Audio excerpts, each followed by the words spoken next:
지키시기를 원하며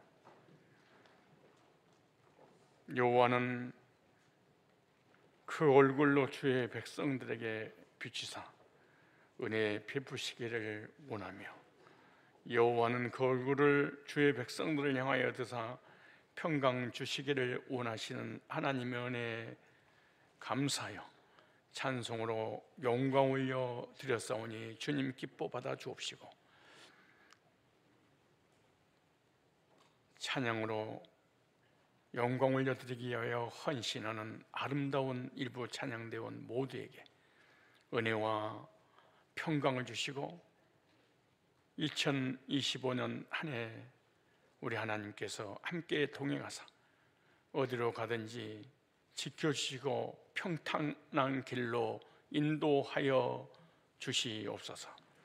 예수님의 거룩하신 이름으로 축복하고 기도드리옵나이다. 아멘. 해마다 신년 초가 되면 부모님께 큰 절을 올리듯이 우리 하나님께 하나님 백성들이 예배로 시작을 해야 되는데 신년 초에 비전을 선포하기 때문에 2월 달이 되어서야 하나님께 예배드리는 예배의 의미를 전하고 있습니다. 그래서 오늘부터 시작해서 한 2주 정도만 예배의 의미가 도대체 무엇일까? 예배 대상은 누굴까? 그리고 예배를 어떻게 드려야 될까? 예배 드린 자에게 하나님 어떤 복을 주시는가? 순서대로 시리즈로 말씀을 좀 나누려고 합니다. 창조주 하나님과 예수 그리스도의 구속을 믿고 구원받은 사람을 성도 이렇게 부릅니다. 지구상에서 가장 아름다운 단어가 있다면 바로 성도입니다. 목사보다, 장로보다, 권사보다 그 어떤 단어보다 이 성도라는 이 단어를 우리는 꼭 듣고 들으면서 신앙생활을 해야 됩니다. 성도라고 하는 이 의미는 구별된 백성, 거룩한 백성이라는 뜻입니다. 거룩한 백성은 예수님의 보혈로 죄산받고 칭의, 의롭게 되어 천국 갈 하나님의 자녀를 성도라고 부릅니다. 저는 목사이기 전에 성도입니다. 여러분들도 어떤 직분을 맡기 전에 성도인 것입니다. 성도가 직분을 맡는 것입니다. 성도가 된 적이 없는 사람은 직분을 맡아서는 절대로 되지 않습니다. 예수 안에서 구원받고 하나님의 자녀가 되었다면 하나님 자녀 되는 걸로 끝나지 말고 성화의 삶을 살아야 됩니다. 이 구원과 성화가 다른 점이 있다면 구원은 내가 엄마 뱃속에서 출생하는 것과 같습니다. 성화 구원은 출생하고 난 다음에 성장하듯이 우리가 그리스도 안에서 거듭났다면 성장을 반드시 해야 됩니다. 그래서 구원과 성화는 따로 생각하면 안 됩니다. 구원과 성화는 동전 양면과 같은 것입니다. 태어나면 자라나는 것은 당연하기 때문에 그렇습니다. 아이가 태어났는데 성장하지 않는다, 큰 문제입니다. 부모에게 근심, 걱정거리가 됩니다. 아이가 태어나서 건강하면 반드시 자라게 되어 있는 것입니다. 문제가 있다면 아이가 자라지 않는 거죠. 이와 같이 성도가 물과 성령으로 거듭나 영적으로 구원받았는데 아직도 자라지 못하고 있다면 성화 구원을 받지 못하고 있다는 증거가 되는 것입니다. 구원을 받지 못했거나 구원받았는데 성장하지 못하고 있다, 그러면 문제가 됩니다. 그렇기 때문에 구원받아 하늘로부터 태어났다면 이제는 장성한 자의 분량으로 자라나서 성화 구원을 이루어 나가야 됩니다. 이 성화 구원에 있어서 가장 중요한 것이 예배를 통해서 이루어지는 것입니다. 예배를 통해서 하나님께 영향을 받는 것입니다. 예배를 통해서 하나님께 영향받고 하나님을 닮아가는 것입니다. 우리가 하나님께 영향받지 않고 세상 사람에게 영향받으면 사람이 세속화가 되고 마는 것입니다. 그래서 오늘 본문에 보면 예배에 대해서 자세히 예수님께서 소개를 하고 있습니다. 오늘 본문은 사마리아 우물가에 여인이 예수님 만나서 대화하면서 예배에 대한 이야기가 나오게 됩니다. 예배에 대해서 말씀하실 때 가장 중요한 핵심이 뭐냐? 예수님이 이렇게 말씀하십니다. 아버지께 참으로 예배하는 자들은, 아버지께 참으로 예배하는 자들은, 이게 핵심입니다. 이걸 줄이면은 참된 예배자, 이런 의미가 되겠죠. 하나님은 이렇게 참되게 예배하는 자들을 찾으신다, 이렇게 말씀합니다. 참되게 예배한다는 것은 바르게 예배한다, 의미를 바르게 알고 예배한다, 이걸 참된 예배, 참으로 예배하는 자, 이렇게 말씀합니다. 하나님 앞에 참된 예배를 드리는 것이 얼마나 복된 일인지 모릅니다. 우리가 하나님 앞에 참된 예배자가 되어야 될 줄로 믿습니다. 하나님께 바른 예배를 드리는 사람이 하나님의 백성입니다. 하나님의 백성이 아니면 하나님 앞에 예배 드리러 나왔어도 참된 예배를 드리지 않습니다. 그냥 왔다가 가버리고 맙니다. 하나님 백성이 아니기 때문에 그러는 것입니다. 예배는 아무나 드리는 것이 아니라 하나님의 백성들만 드립니다. 하나님의 백성의 표가 뭐냐? 예배입니다. 하나님의 백성이 아니면 예배를 드리지 않습니다.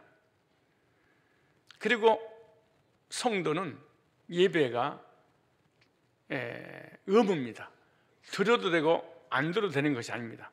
출애굽한 이스라엘 백성들이 가나안 땅에 들어가기 전에 예배의 삶을 배웠어야 했습니다. 이스라엘 백성들이 참된 예배를 드리지 못해서 가나안 땅에 들어가지 못하고 광야에서 멸망을 받고 말았습니다. 우리가 이 땅에서 멸망을 당하는 것은 구원받았음에도 불구하고 저주가 임하는 것은 참된 예배를 드리지 못해서 그렇습니다. 참된 예배를 드리지 못한다는 것은 참된 바르게 예배 드리는 것이 무엇인지 모르고 무조건 우상 숭배하듯이 예배를 드리기 때문에 그런 것입니다.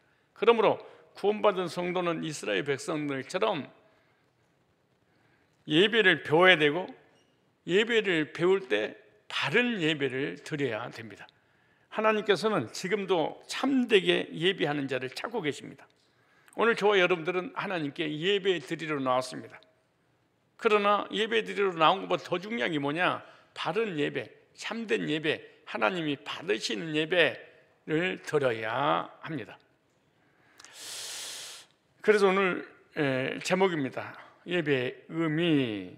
오늘 사실은 주일이기 때문에 파워포인트를 쓰지 않으려고 그랬는데 파워포인트 쓰다가 또 그냥 말씀으로 파워포인트 없이도 드리고 그러려고 합니다. 왜냐하면 여러분들이 어린아이 수준이어가지고 어린아이들 예배드릴 때는 꼭 시청각을 이용하잖아요.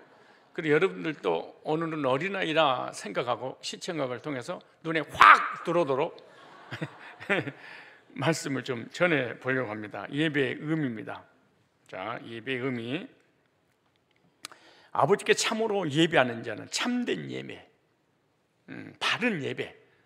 신령과 진정이란 말은 진리란 뜻입니다. 신령과 진리로 예배할 때가 오나니. 신기하잖아요. 오나니, 신령과 진리로 예배할 때가 오나니, 그러면은 지금까지는 신령과 진리로 예배를 드리지 않았다. 예배의 방식이 다르다. 예배 방법이 다르다. 그게 구약과 신약을 나누었습니다. 이렇게. 예수님 비포 크라이스트, 아노 도미닉, 예수님 오시기 전과 예수님 오시고 난 이후를 예배를 통해서 바꿔버렸습니다. 예수님 오시기 전에는 양을 잡아서 짐승으로 제사를 드렸는데 신약에 와서는 이제 짐승을 드리는 것이 아니라 바른 예배를 드리겠는데 그 바른 예배가 뭐냐? 제의로 예배할 때가 오나니. 놀라운 일이죠. 곧 이때라 아버지께서 이렇게 자기에게 예배하는 자들을 찾으라. 신령과 진리로 참된 예배자를 주님은 찾으시느니라.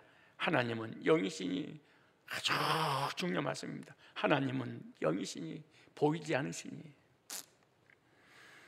무슨 말이에요? 보이는 예배는 하나님이 안 받으신다. 즉 형상 예배는 안 받으신다. 뭔가 십자가를 걸어놓고 뭔가 형상을 걸어놓고 드리는 예배는 하나님 받지 않으시느니라. 하나님은 영이시니 예배하는 자가 신령과 진리로 예배할지니라. 이렇게 여기 명제가 하나님은 예배자를 찾으신다. 중심 주제입니다. 목적, 참된 예배를 알기 위한 목적입니다. 오늘 예배 끝나고 난 다음에 아, 예배란 이런 것이었구나. 나는 지금까지 예배를 안 드렸구나. 그래서 예배 끝나고 난 다음에는 여러분 속에 와, 은혜 받았어 이렇게 돌아가면 안 됩니다. 아, 예배의 의미가 무엇인지 알게 돼서 참된 예배가 뭔지, 바른 예배가 뭔지, 하나님이 받으시는 예배가 무엇인지 이제 알게 돼서 나는 바른 예배를 드려야 되겠어 라고 깨닫고 가는 거예요. 그 다음 주부터는 이렇게 예배를 드리는 거죠. 하나님께서는 하나님께 바른 예배, 참된 예배, 바르게 예배 드린 자를 뭐 하신다? 찾으신다. 없으니까 찾아다니는 거예요.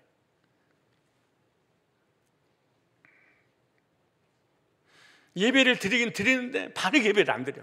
지 멋대로 드려.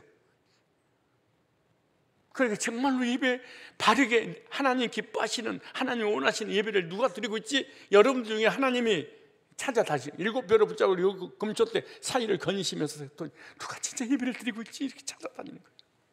얼마나 놀라운 일이에요. 가짜는 그냥 지나가 버리고 진짜 예배 드리는 자들에게 하나님, 여러분 앉아서 형식적으로 앉아있는 거 너무 중요해. 그러나 하나님 받으시는 예배는 아니야.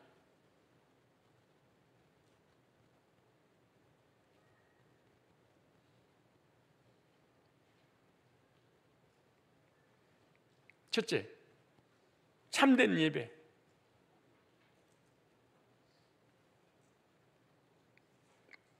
드리려면 예배의 의미를 알아야 됩니다. 뭘 알아야 돼요? 예배의 의미. 예수님께서 사마리아 여인을 우물가에서 만나게 됩니다. 사마리아 땅에 예수님께서 들어가셔서 수가라고 하는 동네 우물가에서 만나게 되는데 예수님께서 사마리아 여인을 기다리고 계셨습니다.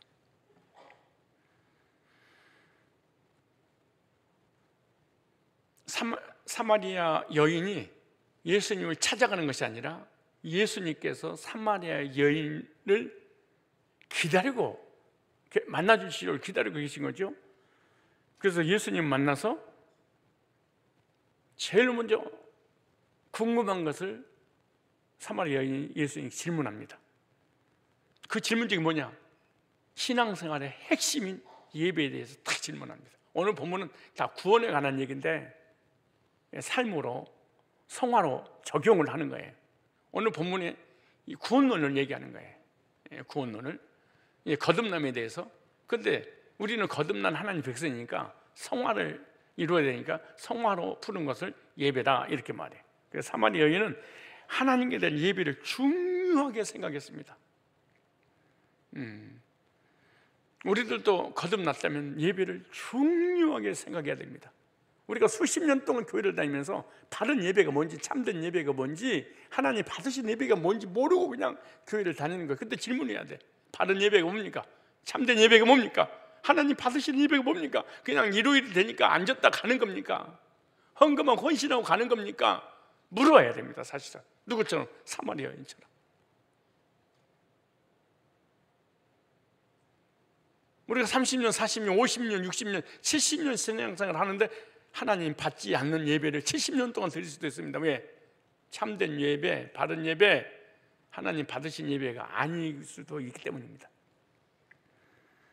그럼 이렇게 말합니다. 자신은, 또 우리 조상들은 거리심 산에서 예배를 드리는데 유대인들은 예루살렘에서 예배를 드린다고 합니다. 어떤 것이 맞는지 헷갈립니다. 알고 싶습니다 라고 질문합니다. 4,000년 역사 속에 우리 조상들은 거리심 산에서 드린 예배를 하나님이 받으셨다고 하는데, 그런데 유대인들은 예루살렘에서 예배를 드려, 예루살렘에서 예배를 드려야 됩니까? 아니면 거리심 산에서 예배를 드려야 됩니까? 어디서 예배를 드려야만이 하나님이 받으십니까? 라고 물어요. 그래서 예수님은 여인의 예배에 대해서 자세하게 말씀하십니다. 거리심 산에서도 말고 예루살렘에서도 말고. 거리심 산에서 예배 드린다고 내가 받는 것이고 아니고, 그리고 예루살렘에서 예배를 드린다고 내가 받는 것도 아니다. 내가 오기 전에는 거리심 산에서 예배를 드리고 예루살렘에서 예배 드리는 것을 하나님이 받아주셨지만, 어떤 지정된 장소가 있었지만 이렇게 말합니다. 영과 진리로 예배할 때가 오나니. 하나님이 받으시는 예배는 영과 진리로 예배를 드려야만이 받으신다, 이렇게 말하죠. 그때가 바로 지금이다. 나로부터 시작된다. 그래서 하나님께서는 이렇게 예배를 드리는 자를 찾고 있다고 말씀합니다. 거리심산에서도 신령과 진리로 드리고 있었다면, 예루살렘에서도 신령과 진리로 예배를 드리고 있었다면 하나님 받으신다.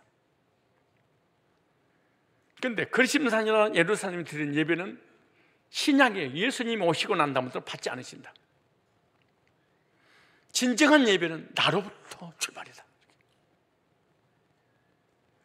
그러므로 예수님을 거치지 않고는 하나님 앞에 예배 드리는 행위는 우상 숭배가 되고 마는 거예요. 하나님 받지 않으신다. 그렇다면 예배의 의미 중에 가장 중요한 게 뭐냐? 예를 갖추어 절하다, 하나님께 경배하다, 이런 뜻이에요. 임금한테, 왕 앞에 예배 드리려고, 문안하려고 부모님께 인사드릴 때 쓰레빠 끌고 다니고 모자 쓰고 다니고 추리닝 입고 다니고 이런 게 어디겠어요? 만왕의 왕이신 창조주 하나님 앞에 우리가 예배 드릴 때 우리의 몸가짐도 잘하셔야 된다. 다리를 꼬고 앉지 말고.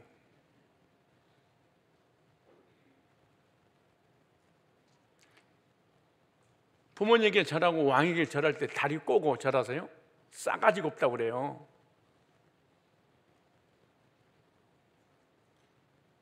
옷도 가장 아름답게, 가장 예쁘게.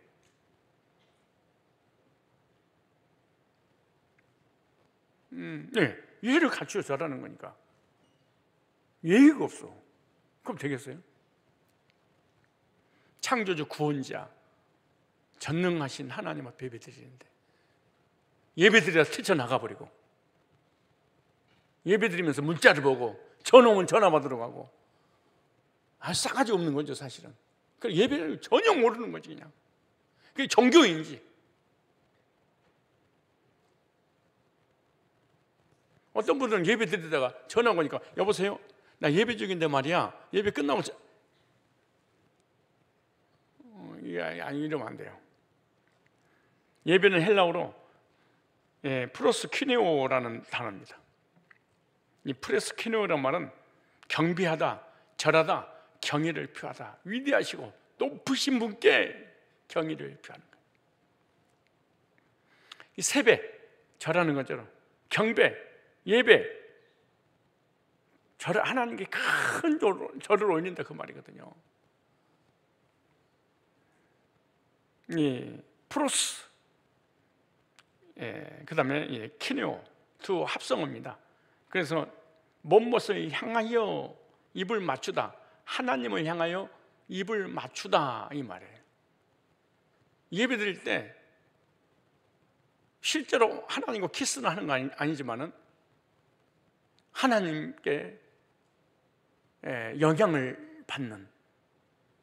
그래서 대상이 누구냐? 누구를 향하여, 무엇을 향하여, 하나님을 향하여, 창조주를 향하여, 구원자를 향하여 예배를 입 맞추는 행위가 바로 예배입니다. 그래서 구원받은 백성들이 주 예수 그리스도께 나와 입을 맞추는 행위가 바로 예배입니다.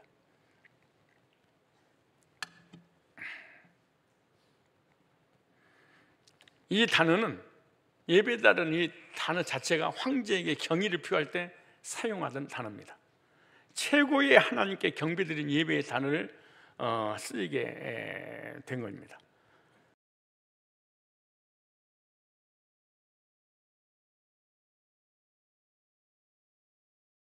명절에 부모에게 절하는 것을 세배라고 하죠.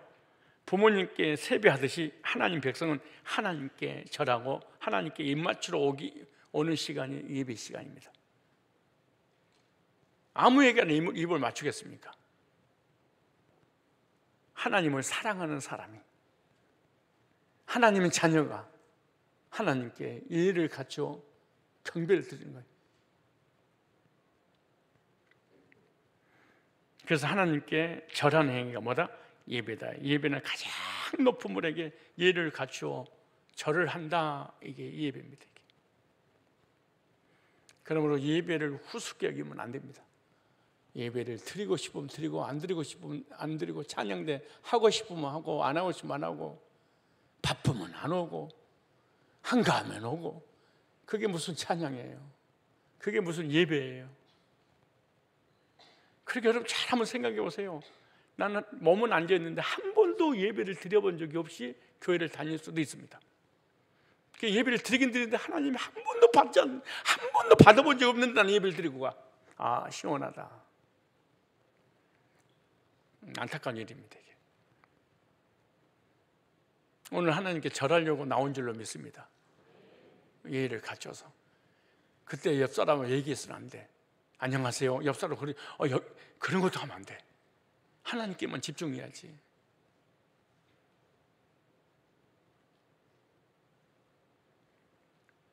예배는 하나님을 경배하는 겁니다. 예배를 잘 드리는 사람이 구원받은 하나님 백성이에요. 구원받은 하나님 백성은 예배드리는 태도가 달라요. 왜? 하나님이 어떤 분인지 아니까. 거듭난 사람이 아니면 하나님이 어떤 분인지 몰라. 그러니까 예배가 웃어. 그럼 예배 드리다가 자기 마음에 안 들면, 야, 목사님 틀린 거 아니냐? 야, 맞는 거야 이거? 그러다가 아닌 것 같은데 그럼 일어나 가버려. 이게 무슨 거듭난 적이 없어서 그런 거예요. 자기는 구원받았다 해도 실제로 성령으로 거듭난 게 아니에요. 왜냐? 성령으로 구원받은 사람은 부정적이고 비판적이지 않거든. 겸손하거든 사람이. 하나님이 귀하게 여기는 하나님 백성입니다. 하나님 누구를 기뻐할까요? 누구를 사랑할까요? 누구를 귀하게 여길까요? 예배하는 사람이에요. 목사는 누구를 존경할까요? 누구를 사랑할까요? 누구를 귀하게 여길까요? 예배하는 백성들입니다. 예배를 우습게 여기면 나는 성도들 그 어떤 대단한 존재 우습게 여깁니다. 아니, 우습게 여기다 말때 나 저는 하찮게 여깁니다. 야,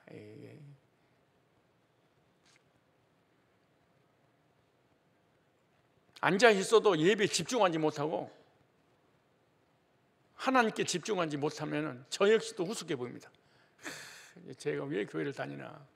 왜 나왔대?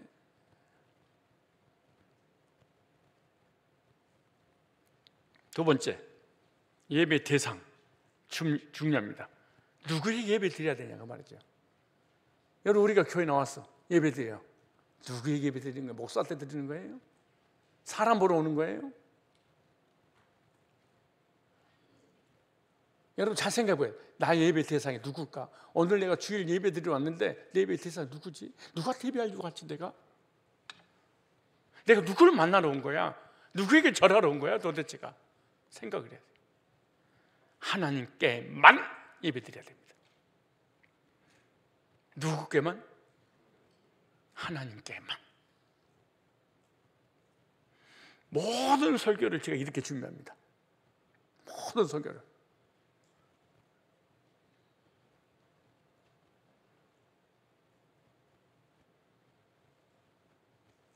얼마나 철저하게 목사가 설교 한 편을 준비하는 생각해 봐요. 그런데 졸고 있고 자빠져 자고 있고 딴 생각하고 있고 멍 때리고 있고 얼마나 짜증나게 내가 생각해 봐요.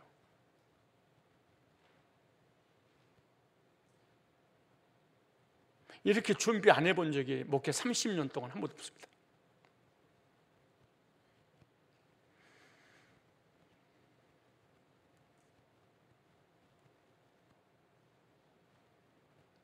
엄마는 가족들을 위해서 정성을 다해 음식을 준비합니다.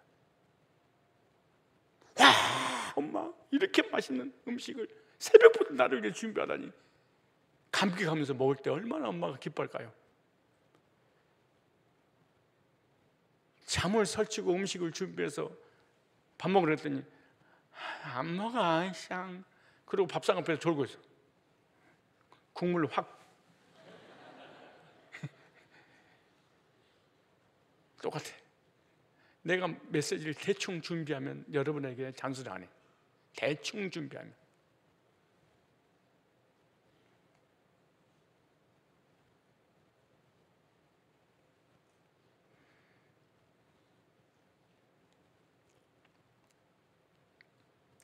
누구께만 예배 드려야 돼?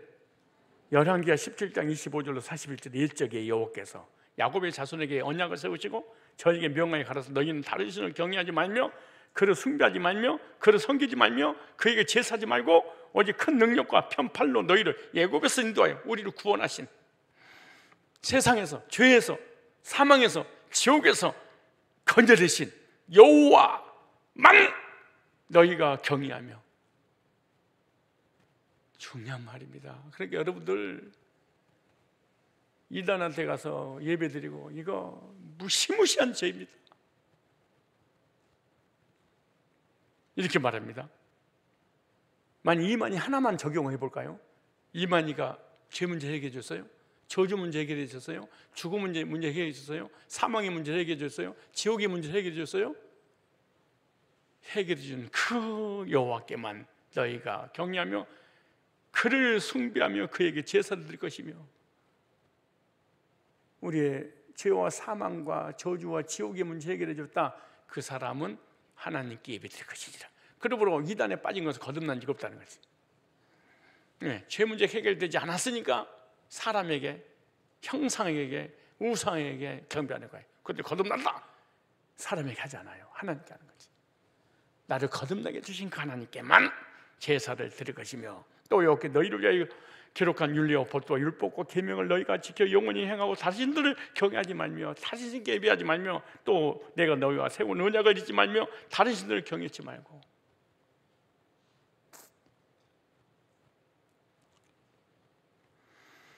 오직 너희 하나님 여호와를 경외하라. 그가 너희를 모든 원수의 손을 건져내리라 하셨으나 그는 저희가 듣지 아니하고 오히려 이전 풍속대로 행하였느니라. 그 여러 민족이 여호와를 경외하고 또 그 아로새긴 우상을 섬기더니 그 자자 손손이 그 열중 행한 것들을 쫓아 오늘까지 그대로 하니라. 우상 숭배, 형상에 절하지 마라.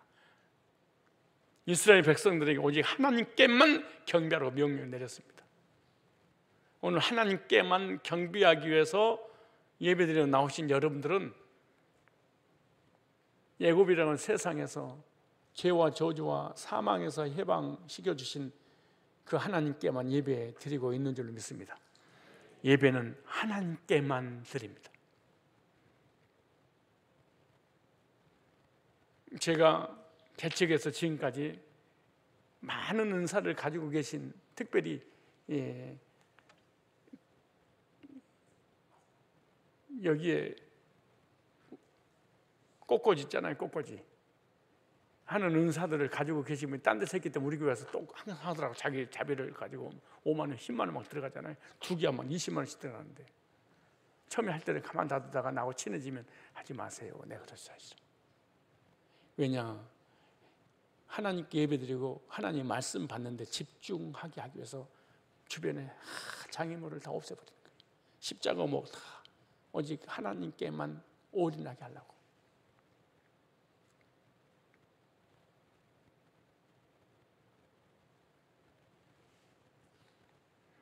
하나님을 경외하고 경배하고 찬양하고 찬미 영광 돌리는 것이 바로 예배입니다. 하나님이 아닌 것에 예배할 수 없습니다. 하나님이 아닌 인간을 예배하면 우상 숭배 이렇게 말합니다.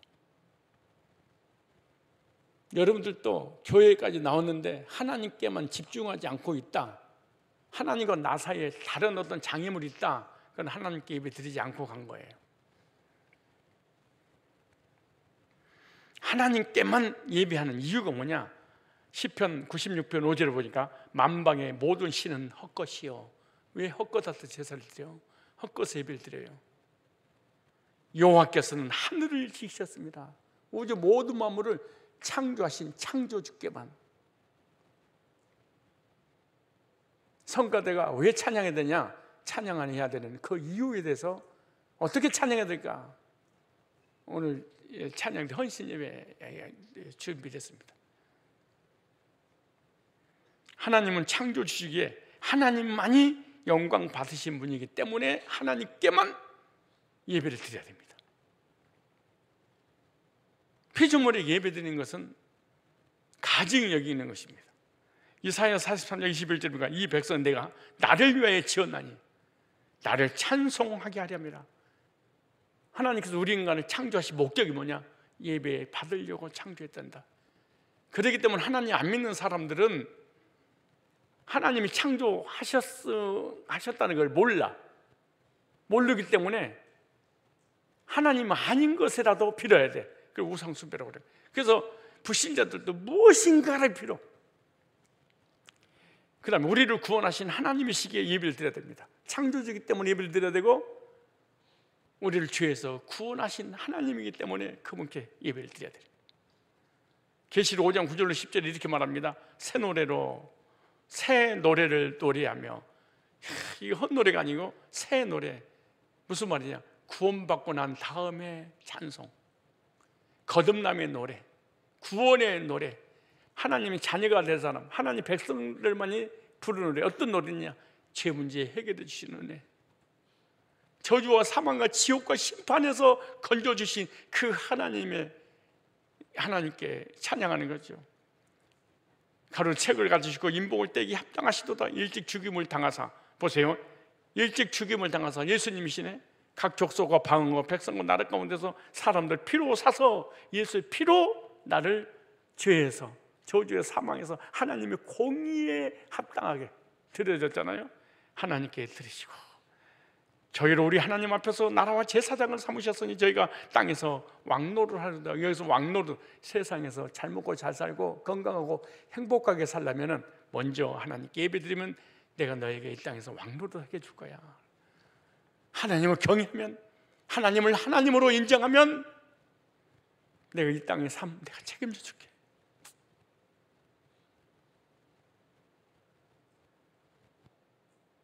제사장은 제사 드리는 거죠. 왕은 다스리는 거잖아요. 하나님께 제사를 드리면 이 땅에서 다스릴 수 있는 삶의 복을 내가 너한테 줄 거야. 그런데 내가 너는 얘기하잖아요. 인생의 성공은 예배의 성공이다. 예배의 성공, 인생의 성공이다. 예배의 실패는 인생의 실패다. 인생의 실패는 예배의 실패이기 때문에 찾아오는 것이다. 예배가 너 예배를 후숙하게 만들어요.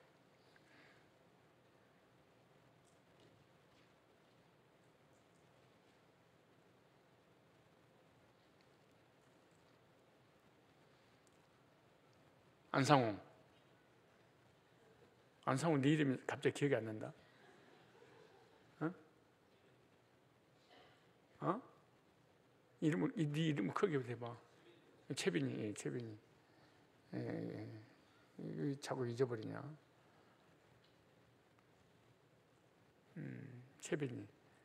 채빈이는 하나님께서 큰 복 줄 거야. 예배 태도가 달라. 다른 청년들과 예배드릴 태도 자체가 달라. 하나님이 복 받을 사람 안 받은 내가 예배 시간 딱 알아. 예배에만 딱 집중을 해.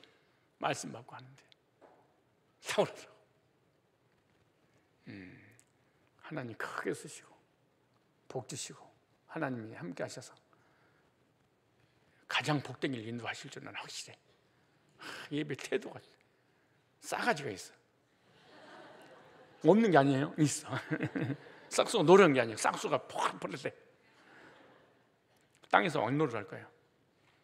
그러니까 뭐 왕노라는 사단을 결박시키고 뭐 귀신을 쫓아내고 막 천사를 부르고 그러고 말고 머리가 되고 꼬리가 되지 않고 위에 있고 밑에 있지 않고 꾸질주신 꾸림받지 않는 부족 없는 인생을 살도록 미약한 존재를 창대케 하는 존재로 저는 주님 만나서 예배와 기도, 말씀 이것을 생명을 건 사람이었습니다. 난 유별났습니다. 모든 예배는 다 드렸습니다. 새벽 예배, 수요 예배, 철야 예배, 주일 예배. 그것도 철야 예배 드리고 그것도 모자라서 다른 교회 가서 또 2차 철야 예배 드리고 있었습니다. 난 예배에 미친 사람이었습니다. 말씀하고 기도하고. 사람이 나한테 미쳤다고 그랬어. 저 미쳤어. 예배에 방해가 있다, 방해가 된다. 나는 회사를 그만두고 그랬어.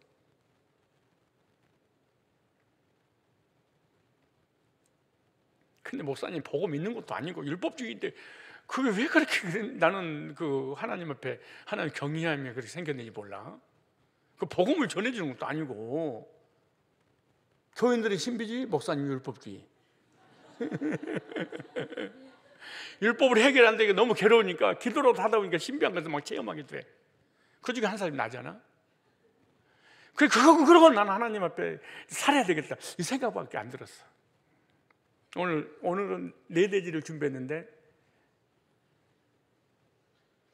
예배 대상만 제대로 알아도 괜찮아. 예배 대상만 엉뚱한 데 예배 드리지 말고.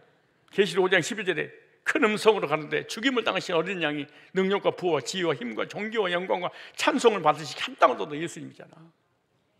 예수님은 성자 하나님이세요. 구속의 주님이세요. 그 하나님께 예배드려야 돼. 창조주니까 예배드려야 되고 나를 구원했으니까 예수님께 예배드리고. 그래서 시작할 때 성삼위 하나님께 찬양으로 시작한 거야. 모든 영광 하나님께. 성부 하나님, 성자 예수님, 성령 하나님. 창조주 하나님 믿습니까? 우리를 죄에서 구원하신 예수님 믿습니까? 그럼 그분께 예배드려야지.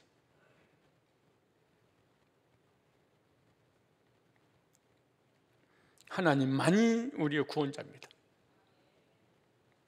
그러기 우리가 마땅히 하나님께 예배드려야 됩니다.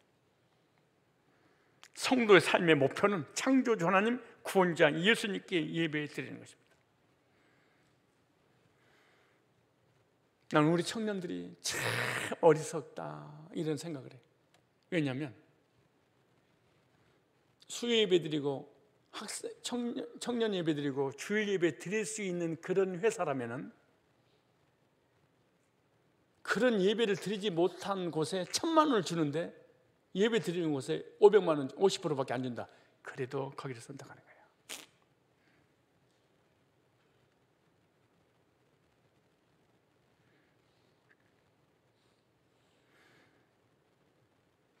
내가 하고 싶은 일을 하는 게 아니야. 예배 드릴 수 있는 그곳에서 일하는 거예요. 하기 싫어도 예배하고 맞는다면.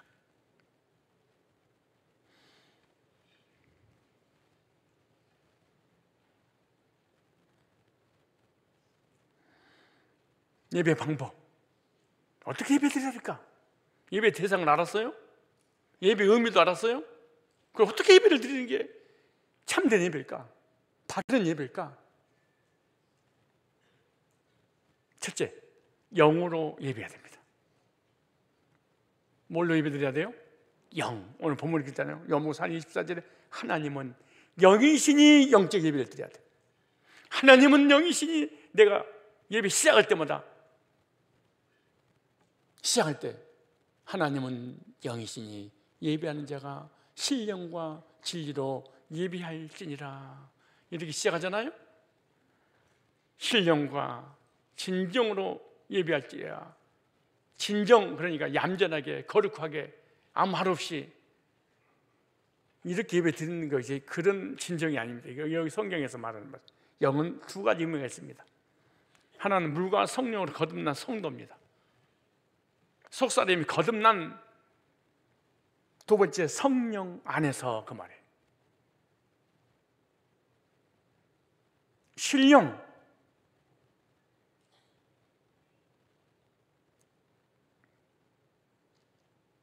어떻게 하나님께 예배드릴까요? 하나님의 구속의 말씀을 통해서 거듭난 그 속사람이 있느냐 그 말이에요. 진짜 너 구원받은 적 있어? 겉사람 말고 겉사람 안에 진짜 거듭난 이 속사람, 그 다음에 성령으로, 성령이 인도받아서.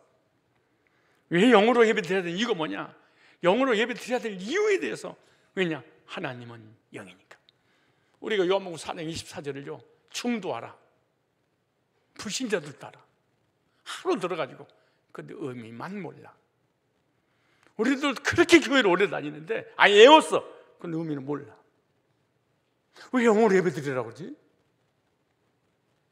영은 보이지 않는 존재입니다. 무슨 말이 반대로 해볼까요? 보이는 존재에게는 예배드리지 말라. 기가 막힌 말입니다. 보이는 어떤 형상에게는 드리는 것은 우상숭배니라. 그래서 하나님은 영이시니까 영적 예배만 받으시니까 보이는 형체, 형상에는 드리면 안 됩니다. 본문에 예수님이. 하나님은 영이시기에 사람들에게 자신을 보여주신 적이 없습니다. 놀라운 일입니다. 이만희, 안상홍, 정명석 다 보이는 하나님이잖아. 그러니까 형상에게는 예배드리지 말아요. 여러분, 창조 이후에 하나님은 단 한 번도 우리 인간을 내게 보여준 적이 없어. 왜? 영이니까.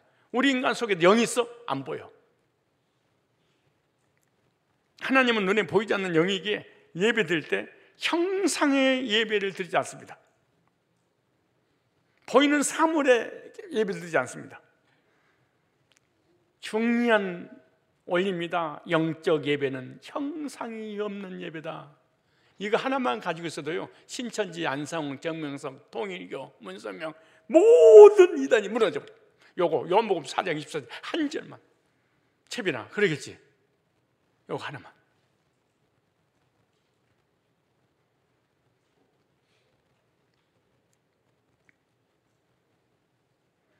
이단에 빠지려고 금식을 해도 요한복음 4장 24절 한 절만 알아버리면 빠고 싶어도 못 빠져.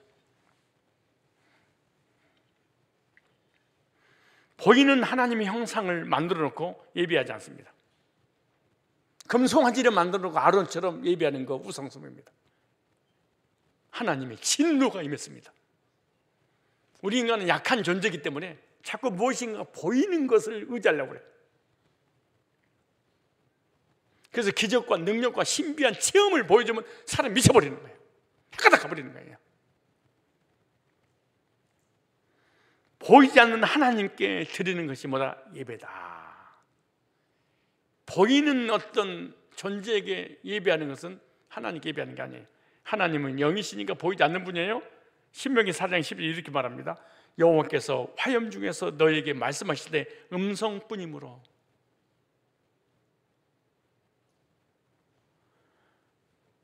너희가 그 말소리만 듣고 형상은 보지 못하였느니라. 구약도 마찬가지예요. 하나님은 항상 말씀으로만 하셨어. 이 단어가 신명기 4장 12절이 너무너무 중요해요. 신비주의 척결, 이단들 척결, 우상 숭배자들 척결, 교회 안에 사람을 신격화하는 거 척결. 여호와께서 화염 중에 너희에게 말씀하신 음성뿐이다. 너희가 그 말소리만 듣고 형상은 보지 못하였느니라. 안 보이셨어요. 왜? 우상숭배 못하게 하려고. 왜? 하나님 영이니까. 하나님께서 이스라엘 백성에게 자주 나타나셔서 말씀하시고 계명도 주셨지만 보여주지는 않으셨어요. 우리는 기도할 때, 예배 드릴 때 얼마나 뭔가 보여달라고 하는지, 예를 쓰는지 모릅니다.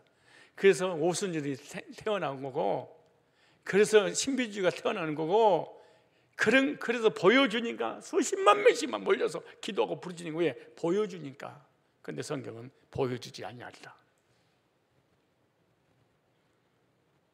나도 여러분들에게 나를 맹종하도록 할 수도 있어요. 나를 맹종하도록, 마치 신격화 할 수 있도록 뭔가 목회자의 권위를 딱 세웠었어요. 주여 삼창 해놓고 부르짖어 통성기도 시켜놓고 쫙 그냥 불, 바람, 성령, 그리고 날랄랄랄랄랄랄라, 그렇게 이 시간에 예언기도가 임할지어다, 방언이 임할지어다, 통역이 임할지어다, 환상이 임할지어다, 계시가 임할지어다. 주야, 이게 한 시간만 부르짖어 여기 드럼 치고 북 치고 오르간 깔으면은요, 그럼 내가 지나가면서 시간차 공격, 방금 막 터질 때 기도를 안수딱 해주는 거예요. 애기 낳을 때 예수 이름으로 날지어다. 막 그리고 애기 낳는 것도 목사가 이게 참이에요. 센스가 있어야 돼. 애기가 일주일 남았는데 주여 나오게 하옵소서. 그럼 안 나오면 목사 신뢰도 갖다 깨지거든. 기도하고 있습니다. 그러다가 거의 날 때쯤 돼가지고 주야 딱 나오고, 목사님 기도해서 나왔어요. 그럼 목사 갑자기 막 신격화, 목사 나면 하는 게 아니야. 뭔가 능력이 있어야 돼. 여러분, 내가 기도하면 방을 터뜨리고 예언 많다고 생각해봐. 하나님 오시는지 귀신이 오는지 잘 모르지만 아무튼 뭐가 온다고 생각해봐. 그러니까 미치는 거야. 잘 보세요. 이스라엘 백성들은 하나님 형상을 본 적이 없습니다. 모세가 누가 됐든 간에 본 적이 없습니다. 왜? 하나님 안 보여주셨으니까. 말씀으로만, 구약이나 신약이나 하나님의 음성만 들은 것입니다. 그럼 하나님께 형상을 안 보여주신 이유가 뭘까? 그 이유가 신명기 4장 16절 18절에 두렵건대 스스로 부패하여 자기를 위하여 아무 형상이라든지 우상을 새겨 만들 때 남자의 형상이 여자의 형상이라든지 땅에 있는 아무 짐승 형상이든지 하늘에 나는 아무 새 형상이라든지 땅에 기는 아무 곤충의 형상이라든지 땅 아래 물속에 있는 아무 오족의 형상이라든지 만들까 하노라. 아하, 하나님이 안 보여준 이유가 뭐예요? 하나님은 이런 분이야. 산에 가면 산신령으로 만들어버리고, 집에 가면 집을 지키는 가시 만들고, 땅에 가면 지신을 만들고, 바다 가면 용왕신을 만들고, 뭔가 형상을 만들고 빌까 두렵다 그래. 그래서 안 보여준 거예요. 여러분, 말씀이 선포되지 않는 교회나 말씀이 중심이 되지 않는 이런 세상 사람들은요, 다 형상 숭배가 있어요. 형상 숭배 없는 종교는 하나도 없어. 기독교만 말씀의 종교예요. 형상을 만들어 놓고 그 형상에 예배드리면 안 되기 때문에 하나님은 안 보여줄 거예요. 왜? 만들어 버리니까. 알레프, 항소 힘, 하나님을 상징하거든. 그래서 이스라엘 백성들 출애굽할 때 항소, 하나님을 상징하는 금 항소를 만들어 거다가 아론 대제사장이 비는 거예요. 거다가 그 신이라고. 항소 만들게 바다 가면 용왕의 신을 만들어 놓고 용머리로 만들어 놓고 그럴 거 아니에요. 산에 가면 나무를 만들고 돌을 깎아서 만들 거 아니에요. 그래서 하나님, 내가 너희도 안 보여줄 거야. 사람 신도 마찬가지야. 이만희도 하나님, 안상훈도 하나님, 정명수도 하나님, 문선명도 하나님. 아니, 하다못해 허경영도 최근에 하나님 됐어. 이게 그러니까 아무나 하나님 만들 거 아니겠냐. 그래서 내가 안 보여준 거야. 그런 거야. 이유를 이해해요? 그래도 여러분, 오순절 개통에 신비주의 신사도 박혁이가 여기 가가지고 신비한 체험 시켜주겠다고 부르지 기도하면 해서 넘어지고 자빠지고 난리 칠 거야. 막 봤어 들었어, 난리 치가 이게 사실은 안 그런다고. 약한 존재이기 때문에 어쩔 수 없는 거야. 그래서 성경에 하나님은 영이시지, 우리가 너무너무 잘 알고 있는 성경의 한 구절이요,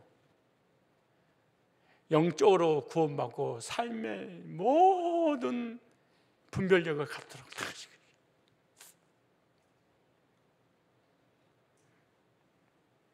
형상을 만들어 숭배하는 것을 우상 숭배 이렇게 말합니다. 불교는 사람의 모습인 부처의 형상을 만들고 절을 합니다.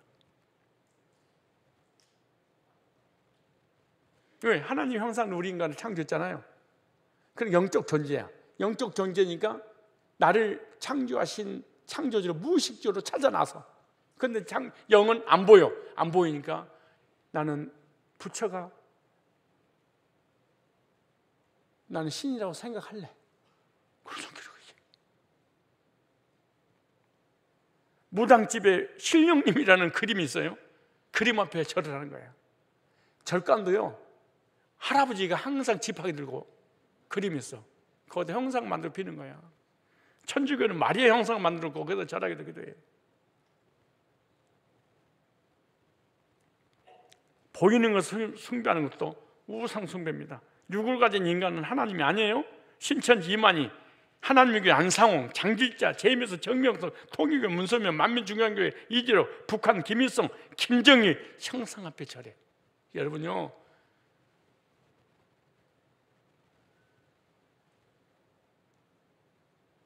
목회자가 북한에서 오라고 초청을 해도 가면 안 됩니다. 왠 줄 아세요? 거기 가면 이 형상한테 절을 하지 않으면 죽여버립니다. 그러므로 목회자가 북한에 초청했다고 갔다 온 사람들, 김일성 우상 앞에 절 안 해왔다, 불가능한 일입니다. 우상 숭배하고 온 거예요.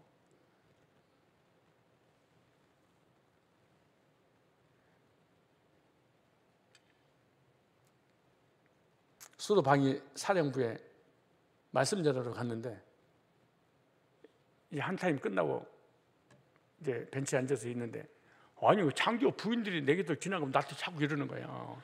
장교 부인들이 수탁 부인들이야, 다 대령 부인들. 그래서 내가 나한테 이렇게, 나 모르는데 이상하다고 그러는데 뒤를 보니까 마리아가 있는 거야. 애기를 안고. 그래, 마리아한테 하는 걸 갖다가 내가 착각한 거 나한테 한 줄 알고 비는지.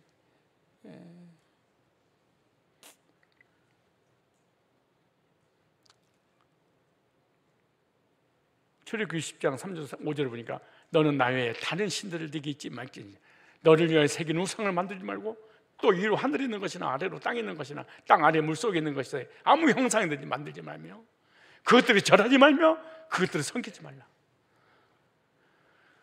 나 여호와 너희 하나님을 질투하신 하나님이지 나를 미워하는 자의 죄를 갚되 우상 숭배하는 것을 하나님께서 미워하신대. 아비로부터 아들까지 3, 4대까지 이렇게 하거니와 그것들이 절하지 말며 그것들을 섬기지 말라. 경배하지 말라. 경외하지 말라. 사람 눈에 보이는 것에 예배를 하려고 합니다. 자기 손으로 만든 것을 가지고 허망하게 빌고 예배해요.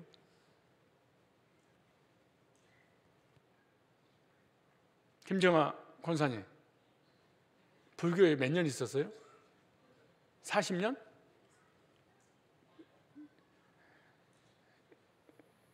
아니, 부처 앞에 40년 동안 갈 때마다 절도 엄청 했다며.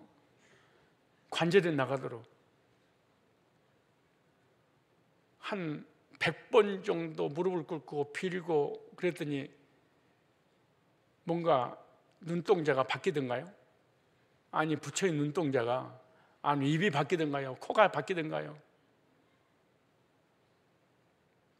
이사야 40장 18절 19절에 그런데 너희가 하나님을 누구와 같다 하겠으며 무슨 형상에 비기겠느냐. 우상은 장인이 부어 만들었고, 우리 장인을 얘기하는 게 아니에요. 장색이 금으로 펴고 또 이와의 은사슬을 만든, 사람이 만든 거야. 기술자들이 만든 거야. 근데 그걸 사다 놓고 거기다 복을 달라고 빌면 되겠냐 그 말이야. 이 장인이 그럴 거야. 돈 벌려고 어떤 형상을 딱 만들었더니, 아니 1,000만 원 줄게 파세요 그래. 왜? 그랬더니 신으로 섬기려고 그러면 이 사람이 그럴 거예요. 미쳤구나. 미친놈, 중시간 동안 돌멩이 깎아가지고 만들었는데 거기다 복을 달라고 빌어. 내가 부셔버리고 다시 만들고 부셔버리고 쓰는데 이게 신이냐? 웃길 거야. 안 웃길까요? 참나. 육체를 가진 인간도 예배 대상이 될 수 없어. 안상홍이를 20년을 20년을 하나님 섬기니 진짜 이게 말대 우상숭배 죄야.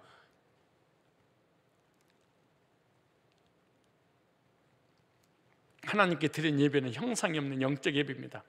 물과 성령으로 거듭난 영으로 예배를 드려야 됩니다. 성령으로 예배를 드려야 됩니다. 이렇게 예배 드릴 때 하나님께서 받으세요. 신령, 영에 대해서 두 가지 얘기했어요. 물과 성령으로 거듭난 것, 그 다음에 성령 안에서. 두 번째, 진리로 예배할지니라. 뭘로 드려요? 모든 종교는 진리가 없어. 기독교만 다 진리가 있어요. 진리란 뭐냐? 요한복음 8장 30절에 진리를 할지니 진리가 너희를 자유케 하리라. 이 진리, 요한복음 14장 6절에 예수께서 가라사 내가 그 길이요 진리요 생명이 나로 말미암지 않고 아버지께 올 자가 없느니라.